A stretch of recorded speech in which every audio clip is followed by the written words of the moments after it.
This is the Detroit Sports Podcast Network. Hey, this is Brian Peña. I always join the Vito podcast, the best podcast in the United States.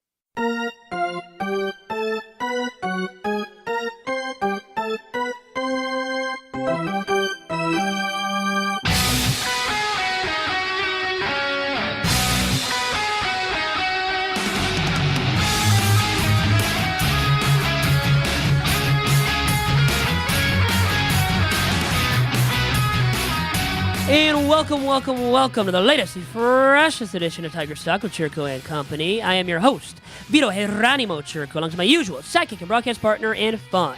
That is the Doc from Doc and Jock, John Charles McElroon. John, how are you doing? Vito, welcome to the Baseball Podcast this week. I want to thank the sponsors, the Detroit Sports Commission, DC Sports over there at Lakeside Mall.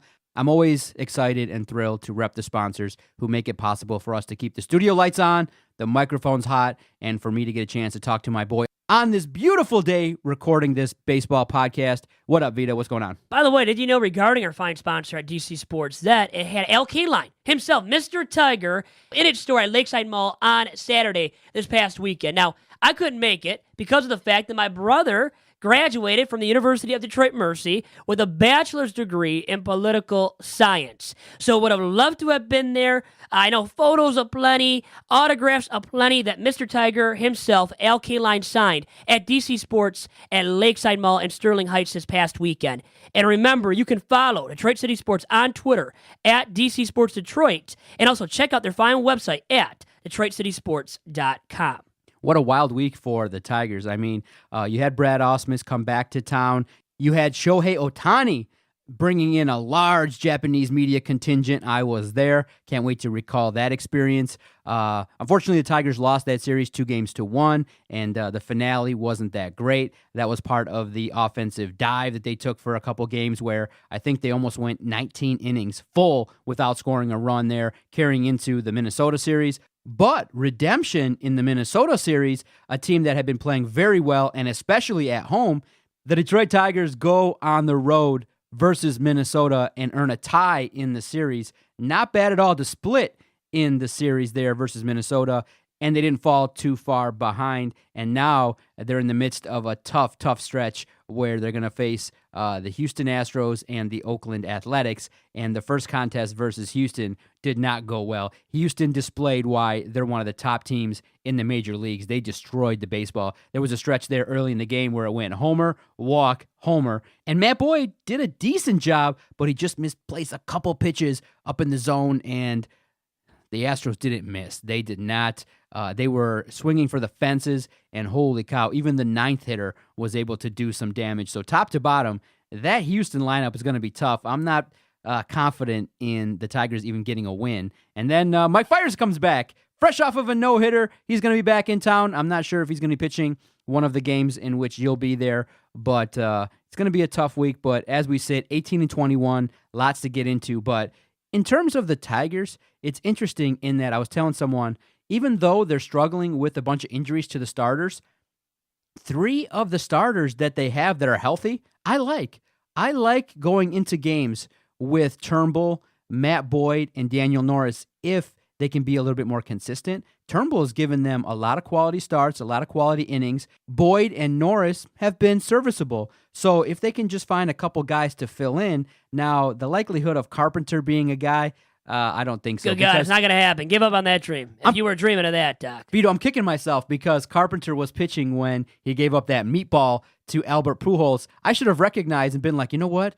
Carpenter's not that good. I should have ran out there and been like, you know what? There's a strong chance that Pujols is going to destroy Carpenter because of the fact that he just wasn't that solid. When he came in, it was like the Angels were chomping at the bit to go up to bat, and they were destroying the baseball, and he didn't do that well. And, to start, it was interesting in that there was a lot of news made outside of the diamond in terms of what happened with that baseball. Only the third time, I believe, in Major League Baseball history that a player had reached 2,000 RBIs. Was it A-Rod?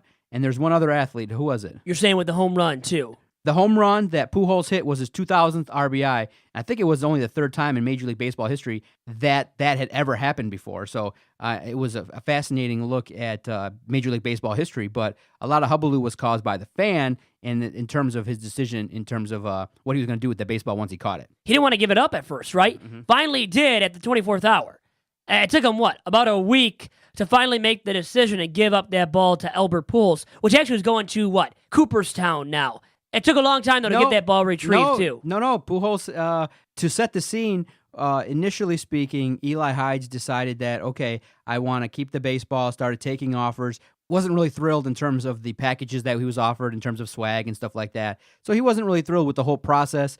Major League Baseball kind of talked a little bit about how if you leave the game with the baseball, then the the value of the baseball goes down. Exactly. Well, without a signature on it, it's diminished, that value of that baseball, yeah. So back and forth over the course of a couple days there, he kind of is like, okay, I'm not going to take any money. I want to reach out to Albert Pujols, and word got back to Albert, but he doesn't want the baseball. He was open and honest, and he was like, look, we play for the fans. Let's just give it and allow the fans to have it, and he didn't want it back. So now he's reached out to the Hall of Fame directly to see about potentially. So he's giving it back to Cooperstown. Right? Yeah, not to Pujols directly. Pujols didn't care about getting the ball back. Exactly. That's what it came down to as well. The fan and him were fine with the fan never giving the ball back to Pujols. Pujols was going to let it slide, not make it a big deal. Now, once again, at the 24th hour, pretty much, they took Eli how long to decide to give the ball to Cooperstown, where it should be. Its rightful place is in Cooperstown for that ball and where it belongs, I think, Doc. Okay, there is a list of two, but he joined the list with Hank Aaron and Alex Rodriguez as the only players with 600 homers, 3,000 hits, and 2,000 RBIs. Yes, as well. But he's the fourth Major League player to reach 2,000 RBIs. Hank Aaron has 2,297, Babe Ruth 2,213, and Alex Rodriguez 2,086. So that was a historic baseball. It was history that took place at Comerica Park, but it was interesting in that it kind of disclosed a little bit how this all plays out. If this scenario played out and it was you, Vito, and you're in the stands, you're enjoying the contest, and Albert Pujols, you're talking to Dom and you're hanging out, and all of a sudden Albert Pujols jacks this massive home run, and you caught the 2000th RBI, what would you have done? I would have said you have to pay me $1 million for that ball to be given back to you, Albert Pujols. $1 million. I wish I could say that and had the cojones to say that, but it'd be ridiculous and unrealistic. The thing is, too, Albert Pujols deserves a ball. This guy has 600 home runs, 2,000 RBIs. That was his 2,000th RBI ball. The guy deserves that ball. It belongs to him, and he belongs in Cooperstown. Pujols is an automatic first ballot Hall of Famer, okay, when he's eligible for the first time to be enshrined into Cooperstown, into the National Baseball Hall of Fame. So, for me, I would have viewed it as a historic moment for this dude who has been a legend forever and ever. Obviously not the same ball player at this juncture in his career, but he was the best hitter of a generation at one point. Then Miguel Cabrera surpassed him and really, supplanted him as the best hitter in Major League Baseball. Since then, Mike Trout, you could say, and other dudes, stand up there among the best right now. Even a guy who's playing in the series with the Tigers right now, or would have been, but is hurt, and that is the MVP in the American League from 2 seasons ago, in Shohei Ohtani, who was only hitting .243 before going on the injured list. But anyways, that ball, if it would have been hit to me, that 2000th RBI, I would have said, Albert, I'll give it back to you. Can I just get some swag? Give me a swag bag or two, and I'd be fine, because I realize it means more to the history of the game of baseball than to me as a fan to keep it. And PR-wise, I'm a PR dude, right? I would view it as a negative thing on my part, PR-wise. And there would be PR backlash aplenty, which there was for this Eli as well. Yeah, but his stance was that, maybe it could have been handled a little bit less tense. You know what I mean? Because I think in the situation in which it played out, I think everybody involved could have maybe handled it differently. But in the end, to move forward, I think that hopefully something good happens where maybe the money can go to charity, maybe the ball can stay with the fan, and hopefully, people in Detroit can go see it. Because remember, it's only, it's a historic baseball. With Major League Baseball, the authentication process maybe was exposed, and they weren't happy about that. But I'll look at it like this. All in all, it was cool it happened in Detroit. I think everybody involved handled it in the way in which they wanted to. Eli, the Tigers, and Albert Pujols, they all showed, you know what? Hey, the Tigers had interest in terms of getting the baseball so they could get it back to Cooperstown or things like that. Albert was really gracious. Eli wanted to keep the baseball, and he wanted, probably some time to think about it. And sometimes when something like that happens, your mind starts, spinning, and you get all excited, and sometimes it's really hard to make the decision. Now, if it happened to me, I would have probably taken the third or fourth offer. The key is don't take the first offer, because they were offering a meet and greet with Pujols, a swag, autographed jersey, autographed bat, and Miggy gear. That would have been pretty cool to me. Imagine if a media member would have caught it. I would have been taking photos. I would have made the media rounds, and I probably would have said, look, I want a media pass for life, and I want full access, and I want the ability to have a good time with this, and I'll definitely hand it over, no problem, to Albert, photo opportunity and things like that. But to switch gears for a moment, the scrum that I was part of in terms of when Brad Ausmus came back was unbelievable. And it was interesting because early in the season, there hasn't been that much media covering the Tigers. Normal amount, the newspapers, media, television, and things like that, radio.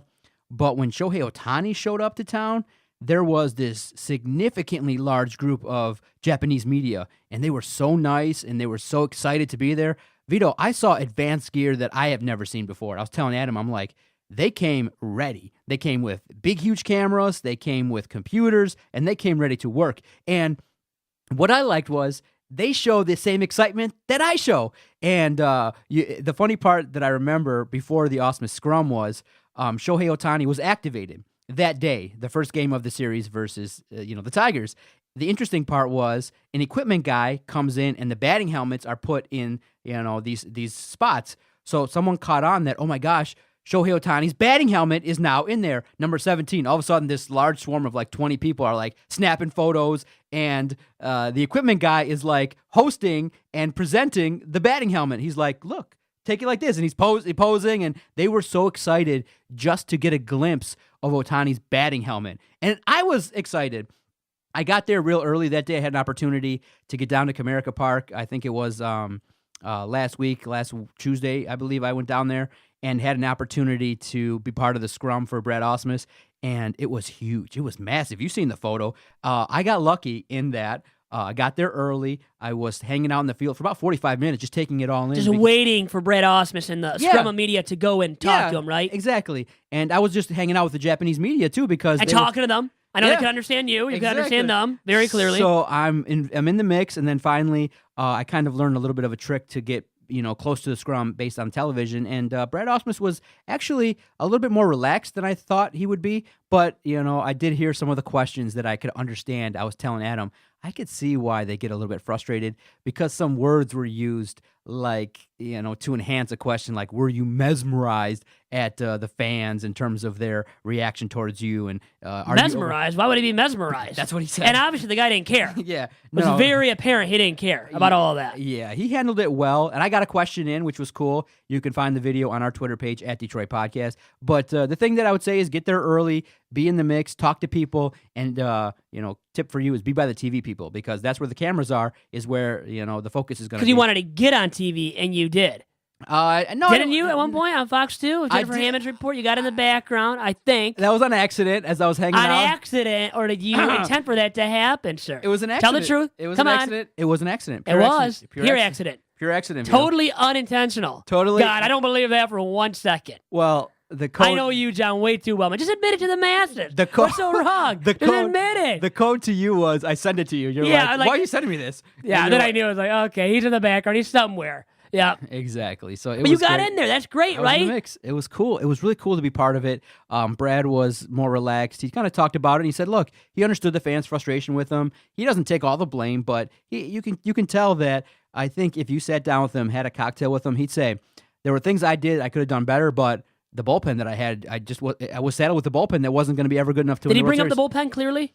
No, he kind of said it passive-aggressively, and he said, just keep blaming me for the problems. That'll make it easy for everybody. Yeah, did he mean that, or was he being sarcastic, too? I wonder if he was being sarcastic. No, I know he has a lot of sarcasm in him as well when he talks. Vito, the fair way to assess Brad Ausmus was that bullpen that he had wasn't good enough to win the World Series, period. It wasn't good enough. But in 2014, maybe he mishandled it, didn't leave Anibal Sanchez out there long enough, which was discussed as well, I know. Yes, exactly. His mistakes were the use of that bullpen as well, but in terms of just talent that you look at, in terms of that bullpen, it wasn't going to be successful. It was going to be a tough situation to win it all. Could they have won the series versus Baltimore? Sure. Could they have won a couple games? Sure. At least a game. Yeah. They didn't win a game against Baltimore. They got swept. Should not have been swept in that series in 2014. Yeah, the Tigers got swept, and it was a tough situation. But being in the scrum was cool. I personally asked Brad Ausmus about his fondest memories being in Detroit and what he's going to miss and things like that. And he said, obviously, certain situations you'll miss and recall in good times, but he'll miss the relationships, the memories that you have with the fellas and stuff like that. And it was a good professional answer. The one part that was tough that I did not expect was the scrum got cut a little bit short because of the fact that there was a Japanese interpreter. So every 2 questions that he answered was interpreted in Japanese by the lady sitting next to him. So it could have gone a little bit longer, but I didn't notice, if you'd seen that photo where I'm in it, you barely see me. There was somebody over my right shoulder, like never with the even microphone. noticed that. I never noticed Never that guy. felt his presence. Never felt his You were presence. so in tune with Ausmus and mesmerized by his great looks. You're just looking into his eyes. And you just loved what you were looking at, didn't you? I really wanted to ask him, like, hey, did you miss the weather? Because I got there a little early. He came out with his catcher's glove and went out there and kind of was greeting everybody. I was the first one to snap a photo of Brad Ausmus on the field as he was exiting. He took a chuckle, too, because he was laughing like, what's all the big deal about? It was all about Shohei Ohtani. Now, early on, Ohtani didn't really do much offensively. I was going to say, I think he went 0 for 7, by the way. So everybody just clamored that moment and getting the picture of his helmet, right? Yeah. And his equipment being in the dugout. He went 0 for 7, I believe, to start off the 2019 season, actually. Then he got his first hit in RBI in the third game. But all in all, you could see the Angels. You could see why they have a strong team. Mike Trout. They have one of the best defensive infields in the major leagues. Andrelton Simmons at shortstop, who can hit a little bit, has won multiple Gold Gloves, too, playing shortstop. So that series was a loss. They lost 2 out of 3 games, and they got blown out that third game. It kind of felt like, one of those games where maybe if Ron Gardenhire wanted to yell at the team, he could have, because it just kind of seemed like they didn't show up. The team got, destroyed, didn't play well, and it's kind of one of those games where it's a getaway day, but the Tigers did not show up on that Thursday contest. And the negative momentum carried over into Friday, where the Minnesota Twins also took the Tigers to task, and part of the 18-19 innings where the Tigers did not score.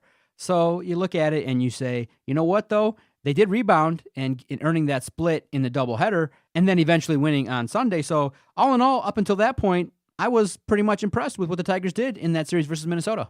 Well, you brought up how maybe Ron Gardenhire could have done something differently last Thursday in that Angels series. But guess what? Still a better communicator than Brad Ausmus ever was. Who said that? I wanted to bring that up, too. Very telling. Nick Castellanos came out last week and said that, and I believe directly said that, was quoted as saying that in this little event, I think at the Detroit Athletic Club. And all the Tigers were there, and somebody asked him to compare the two managers. And he laid out simply, Doc, that Gardenhire is a better communicator with his players. I believe, Doc, that was very telling, and it was a knock on Ausmus as a manager. Let's tease this. After the break, I want to talk about Nick Castellanos because there was also a feature done talking about the fact that he is being affected by the fact that the Tigers basically have told him that he's not part of the long-term plans. I want to talk about Nick Castellanos and the week that he had right after this. And, Doc, with that being said, we have 2 fine sponsors of Tigers Talk, and they are Detroit City Sports and the Detroit Sports Commission. And Detroit City Sports, once again, can be followed on Twitter at DC Sports Detroit. And it has a fine location at Lakeside Mall in Sterling Heights, where you can find all of your much-needed sports memorabilia and great autograph signings featuring the likes of Tigers legend Al Kaline and upcoming signings such as Steve Yzerman. And once again, DC Sports is the leader in sports memorabilia and autograph signings in the Detroit area and beyond. See who DC Sports is at its fine website of DetroitCitySports.com. And the Detroit Sports Commission, our other fine sponsor of Tigers Talk and the Detroit Sports Podcast Network. And the Detroit Sports Commission has been bringing marquee events to the Metro Detroit area since 2001, including the 2019 Zenith Prep Kickoff Classic, which, guess what, Doc? I'll be working for yet another year. And looking forward to it, though, as well. Led by a man that is my boss, Marty Dobeck, and the director of the Detroit Sports Commission is Chris Smith, a former guest on these very airwaves. Would love to get him back in the studio at some time soon. And with all of that being said, you can follow the Detroit Sports Commission on Twitter and on Instagram at DET Sports. And make sure to check out the Detroit Sports Commission's terrific website at detroitsports.org.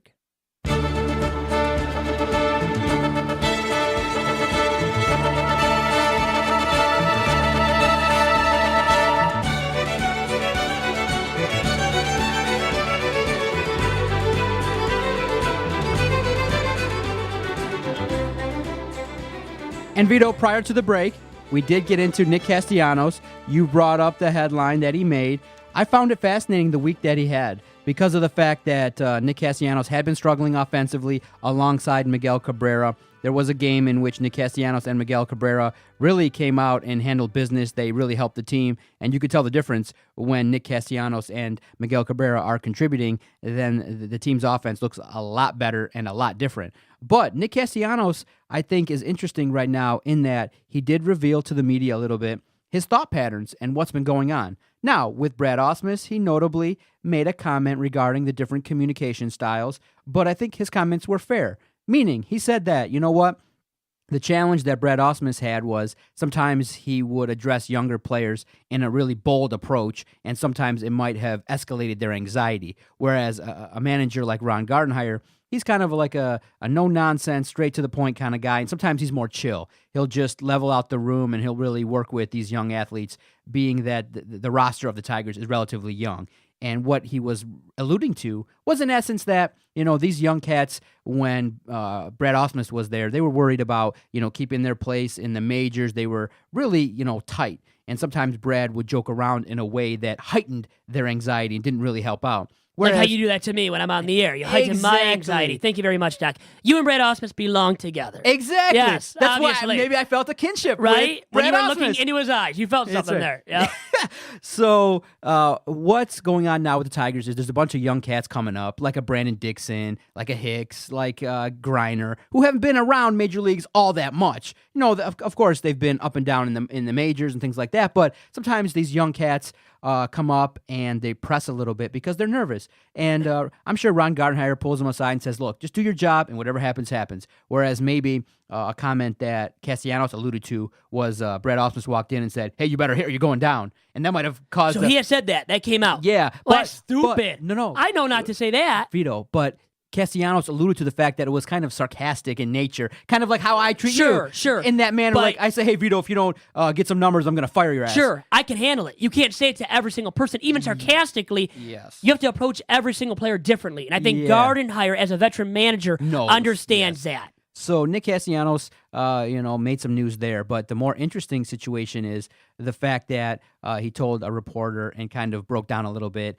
and said that, you know what, it's mentally tough to know that you really wanted to stay with the Tigers. You wanted to be part of the long-term rebuild. But in essence, the Tigers have come out and told him, look, you're not part of the plans. And we're going to trade you. If we get the fairest offer, you're going to be gone. And so that's why mentally it's taking a toll on him. And he says, you know, I could give you media answers. I could, kind of blow this off. But to be honest, it does affect me.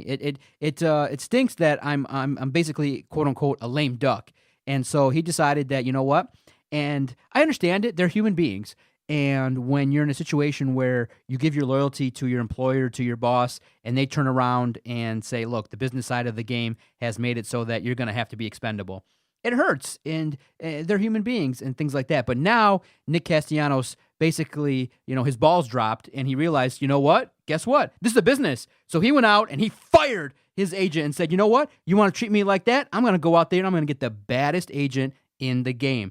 And I think that's where, around the age of 26, 27, 28, these athletes realize, you know what? Yes, it is a game. It's a boys' game, a kid's game, per se.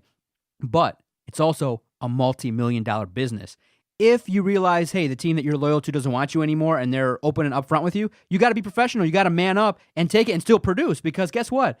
The Tigers are still paying him well over $6 million this year. I think his contract's in the neighborhood of like $8-9 million this year. In 2019, you can look that up in terms of his salary this year. They're still paying him a lot of money to contribute. So you got to be a professional and take the emotions out of it. As hard as it may seem and as tough as I may be coming across, you got to show some balls and you got to kind of man up a little bit. And he did that. His first step in doing that is coming out and saying, okay, yes, I've been affected, and his hitting has turned around a little bit. And I think that hiring Scott Boras is great. Hey, market yourself. Go out there, get the best contract that you can get.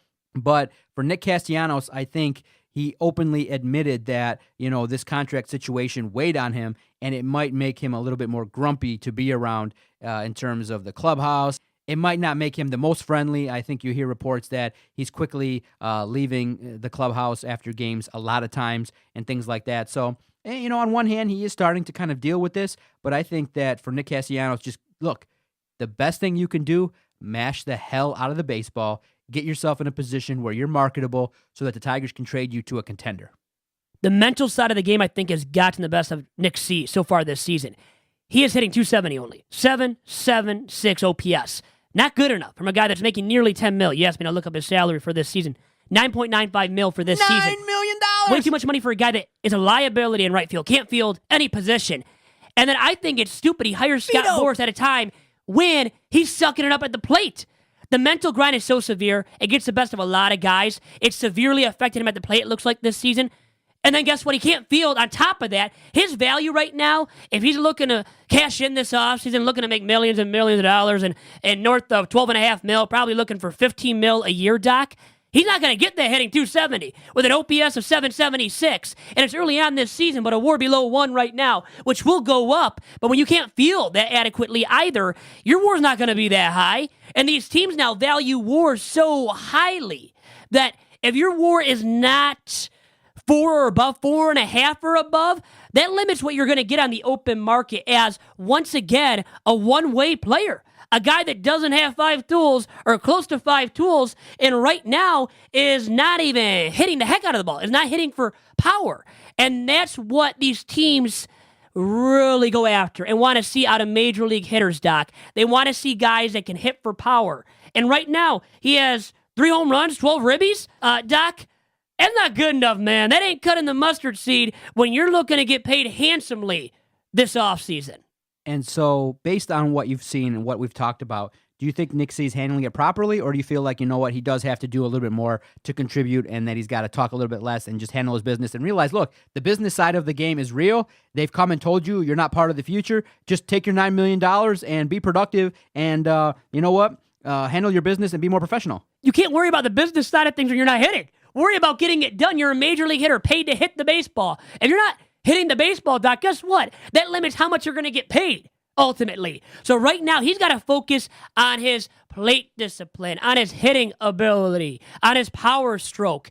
If those things don't turn around for Nixie at the plate, he's going to get maybe $10 million on the open market, maybe $12 million. And you know what he's looking for? He hired Scott Boras, Doc, to get about $15 million a year. Ooh. On a long-term basis. He ain't going to get that right now because he doesn't deserve it. No offense to you, Nick C., but you don't deserve to be paid that handsomely right now. Yeah, I just think that Nick Castellanos, and it's real. It's a situation in which a team that you're loyal to, you come to work every day, you want to see success, at the same time knowing that behind the scenes they're making phone calls. But I think maybe he didn't have to really reveal that. I don't know if they're making as many phone calls as he thinks too. I'll say this because if you're stinking it up, but if you're not good enough, there ain't no phone calls coming in. Yeah. I'm not calling the Tigers for Nick C. Yeah. I'm not calling the Tigers for Nick Castellanos right now. Unless I'm an American League club. And then still, I see this guy, once again, I look at his numbers, 270, 776 OPS. Had a career year last season, right? But consistently, his numbers aren't great. He doesn't have prolific power numbers year in, year out. And that's what's sexy now. It has been for a long time, right? But the trend of baseball is going in the direction of power or nothing. You're either hitting for power or you're striking out. So if you're not hitting for power as a major league hitter, your value goes down. And then it goes down even further when you can't field. You're not even an adequate right fielder, which isn't a highly demanding position on the baseball diamond. And he's not that as a major league fielder. Thus, his value, now, it ain't as low as it could be. It's higher than other guys on the Tigers roster because of how depleted that roster is. But it's not as high as Nick C. believes it is. Well, you look at it now, they're playing Houston. Right in the middle of the series versus Houston. I don't see a victory, Vito. I think it's going to be super tough. Top to bottom, you can see what Houston brings to the table. One of the best teams in Major League Baseball. Great hitting, solid defense, starting pitching that's quality. JV's going to start Wednesday. The part that I found interesting was it seemed like his return, it was like the media treated it like it was the first time. They talked about stuff. They asked him about the same stuff that they asked him about last year when we were there for that game, right? Exactly. I thought of that too, Doc. And I was like, why are they bringing up the World Series? Didn't you already ask us and write about it? Let me look up the article. I can find it probably online. Exactly. Right? It was, obviously it wasn't attended greatly by the media, but yeah, some of the questions, obviously, I think that it was interesting that he revealed that, the long layoffs after winning the pennants obviously affected the team, but we've talked about that. A nice excuse. That's been talked about ad nauseum. You know what? Really, it's a cop-out. Really? Well, a little bit. You're a major leaguer paid to win games, win championships when you have a roster as talented as the Tigers were in 2012.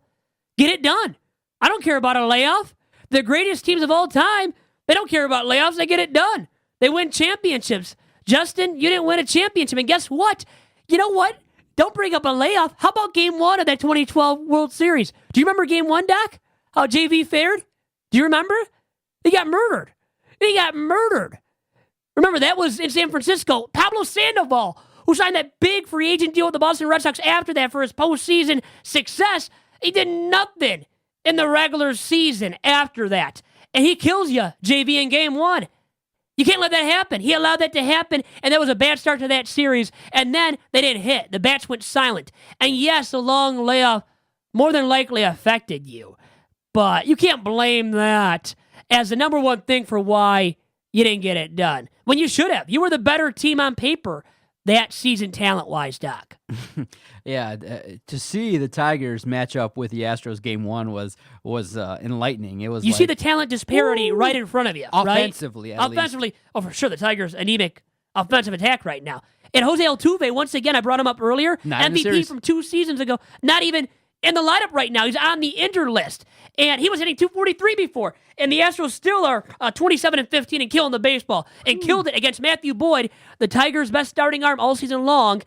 Really, his first rough start was Monday night in his defense. So we can't slam him too hard for that. Now it's about how he bounces back in his next outing. The biggest dilemma the Tigers are going to face is Wednesday. It's going to be Justin Verlander in a likely game versus the bullpen. And I think it's going to get out of hand. And I might have to do it. Do you think, what percentage chance does JV hit the Tigers on Wednesday? Slim to none. Because of the fact that everybody's expecting it, so it's not going to happen. Watch. Okay, let's make a prediction right now. So you're saying the chances are high. Playing a game of Big Vito's over-under. So I'm going to give you 50.5%.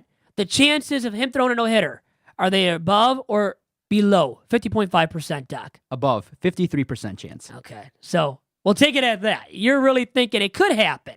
Now, I'm going to say no. Well below 50.5%. Because typically, when you have these matchups on paper that look like the team is so much better than the other, or the pitcher is so much better than the other starting pitcher that day, the guy struggles that you think will dominate. So I'm not going to say I'm not going to go that far and say he struggles, but he's going to allow 5 or 6 hits. Oh! Yeah. First, he's only going to go 6 innings. Here we go. Only going to go 6 innings, and he allows 7 hits and allows 3 earned runs. So 6 innings pitched, 7 hits allowed, and 3 earned runs from JV on Wednesday. How about you? What line do you see from JV Wednesday? I'm calling it.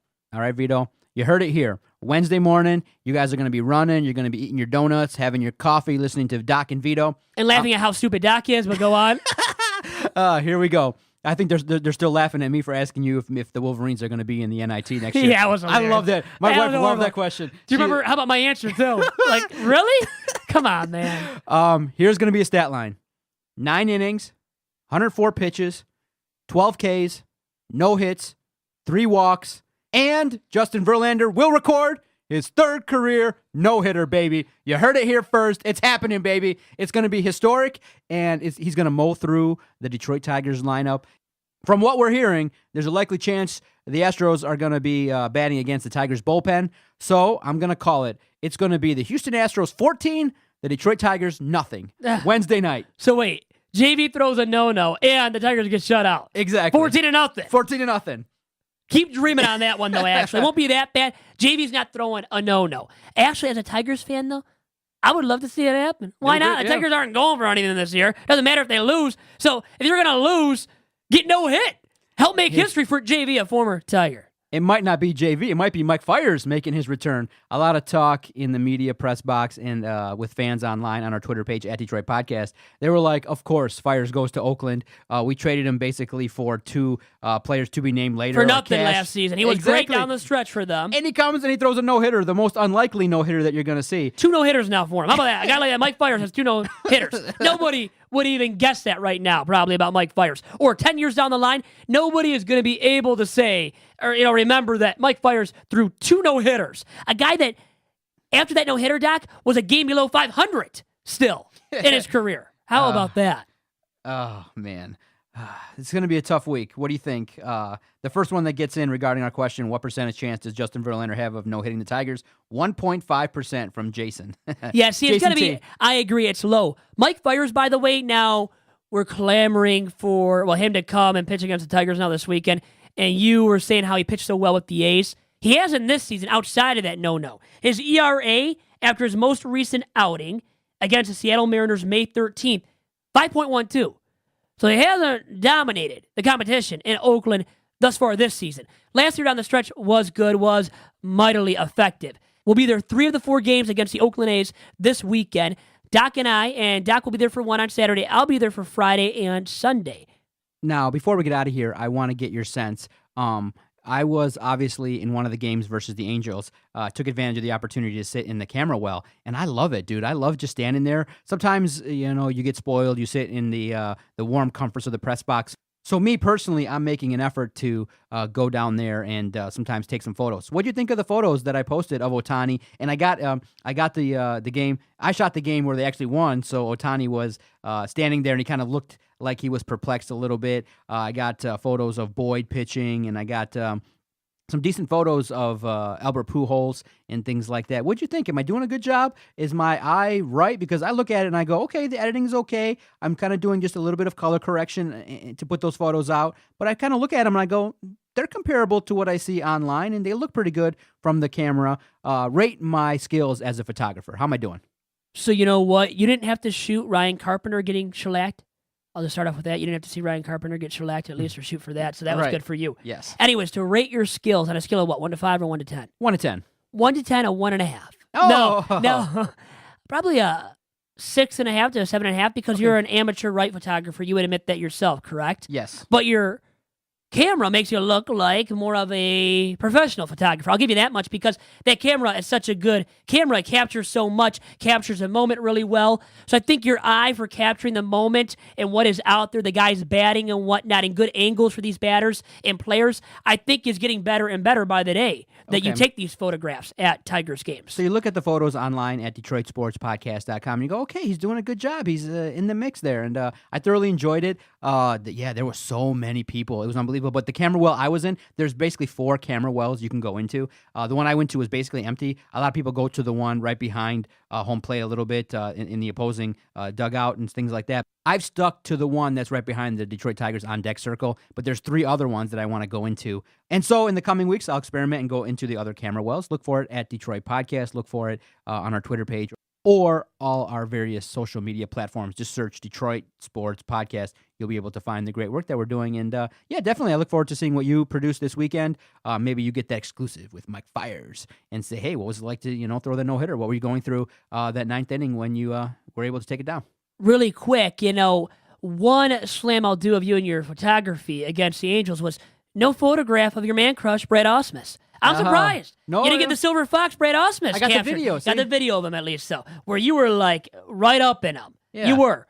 You had a great vantage point though too. I got lucky, and it was a great experience. And I think I have confidence now asking questions. I realize you wait for that pause and you just go out there and ask. And you questions. just attack it. Yep. You have that confidence. You have the cojones. I've don't asked. you? I've asked questions and got it out there, and that's the idea, Vito. For those that follow us, is to put out content that's different from a sports psychologist / fan / journalistic perspective. And that's me. How many different titles do you have now, by the way? 10.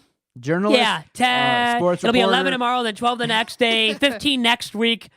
My God, how many hats do you wear? You do a lot of impressive things, though, for the Detroit Sports Podcast Network. I'll give you that much as I bow down to you a little bit here, Doc. Now, Doc's peachy positive note of the week. Props to the doctors for helping out Ron Gardenhire, who, whatever he ate in a contest, I think versus the Angels, whatever he ate didn't sit well with him because he broke out in hives, had to leave the game in the third inning, and we were all wondering, like, where's Ron Gardenhire? What's going on? And thank goodness the doctor said, hey, let's give you a shot of something and make those hives go away, and he bounced back and was right back in the dugout the next day. Whatever it was that he ate, he better figure out what he's allergic to because we can't have Ron Gardenhire swelling up when we need him out there. And it was interesting in the last week, too, both Ron Gardenhire and Miguel Cabrera getting ejected from games. So they're sick and tired of this. Yeah, the emotions are high. Fantastic effort by the Tigers and product. The emotions are high, and I get it. Nick Castellanos is emotional. The Tigers are emotional sometimes, but I think that for the Tigers to have success and to keep around 500, he's got to kind of figure out offensively how to be more consistent, stop swinging for the fences, and we got to find out which starters are going to be there to help out the Tigers at the 4th and 5th positions. We got to figure that out because Carpenter. Don't even count on Carpenter, please. Yeah. He is in there to get shellacked. Yeah. That's what the Tigers use him. They don't care. They're going to lose a lot this year. Throw him out there and don't waste a young arm on the farm. Carpenter, Soto. Yes, Vito. One more last thing. The highlight of the week for me was something that's funny in that, Fox Sports Detroit, they do a great job. They got great producers. They got great hosts, great analysts, but they kind of tend to, promote the Tigers in the most positive way. And Johnny Kane's a great reporter. He's always talking to the family members of these athletes. He's, highlighting these great stories. And I always find it funny in that whenever the Tigers and Dan Dickerson on the radio or the television people are like, Rodriguez is making a great play, then literally almost the next play is an error or something bad happens. So to set the scene, and I always laugh because I find it funny that they're always like pumping up these guys like Buck Farmer and, these guys that sometimes struggle quite a bit. And they're like, oh, he's doing such a great job this inning. Oh, he gave up a home run. So in this interview, Johnny Kane's interviewing the family, and it's Nick Ramirez's debut. It's versus the Twins. And it's a tough situation in that it's his first appearance, and, he's got his whole family there, his mom and his sister, and, close personal relatives are there. And Johnny Kane's interviewing the family, and this family member is like, he lives, eats, and breathes baseball. And then there's this great moment, and I'll play it here to end the podcast. I want to thank everybody for listening.